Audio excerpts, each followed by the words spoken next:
Hi friends, నేను మీ Nandini. Welcome to Nandini food express. ఈరోజు రెసిపీ వచ్చేసి పాలకూర పరాటాలను ఎలా తయారు చేసుకోవాలో చూపించబోతున్నాను. సాఫ్ట్గా టేస్ట్ చాలా బాగుంటాయండి. కర్రీతో కూడా అవసరం లేకుండా పెరుగు చట్నీతో తింటే చాలా బాగుంటాయి. పాలకూర పరాటాలను ఎలా తయారు చేసుకోవాలో చూసేద్దాం. ముందుగా మన ఛానల్ని సబ్స్క్రైబ్ చేయకపోతే వీడియో చూసిన ప్రతి ఒక్కరూ ప్లీజ్ సబ్స్క్రైబ్ మై ఛానల్. పాలకూర పరాటాలను తయారు చేసుకోవడానికి 2 కట్టల పాలకూరని తీసుకున్నాను.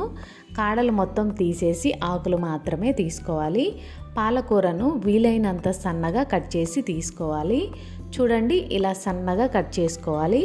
ఇలా కట్ చేసుకున్న పాలకూరను పక్కన పెట్టి ఒక మిక్సీ జార్ తీసుకొని ఇందులోకి 5 పచ్చిమిరపకాయలు, చిన్న అల్లం ముక్క వేసి బరకగా గ్రైండ్ చేసి తీసుకోవాలి. ఇలా గ్రైండ్ చేసుకున్న దాన్ని పక్కన పెట్టి పిండి కలుపుకోవడానికి ఒక గిన్నె తీసుకొని కట్ చేసుకున్న పాలకూర, ఇందులోకి అల్లం పచ్చిమిర్చి పేస్ట్, 1/2 స్పూన్ జీలకర్ర, రుచికి సరిపడా ఉప్పు, పాలకూరలో సాల్ట్ ఉంటుందండి, చూసి సాల్ట్ని తగ్గించి తీసుకోండి. 1/2 స్పూన్ పసుపు, 1.5 కప్పు గోధుమ పిండిని తీసుకోవాలి. మొత్తం కలిసేలా ఒకసారి బాగా కలుపుకోవాలి.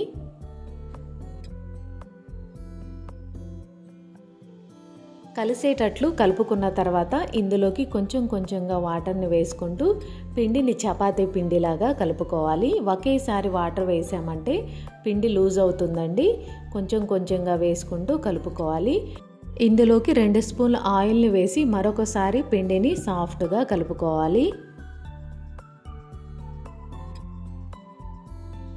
ఇలా కలుపుకున్న పిండిని మూత పెట్టి 10 నిమిషాల పాటు పక్కన పెట్టాలి. 10 నిమిషాల తర్వాత పిండి ముద్దను తీసుకుని చిన్న మీడియం సైజు ఉండలుగా తయారు చేసుకోవాలి.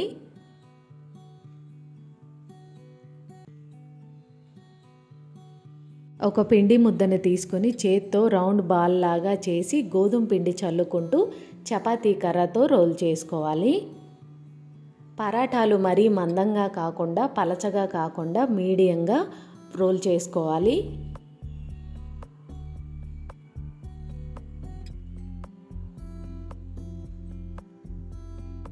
పరాటాలు ఈ మందం ఉండేటట్లు రోల్ చేసుకోవాలి. ఇదే విధంగా అన్నీ తయారు చేసుకుని తీసుకుందాం.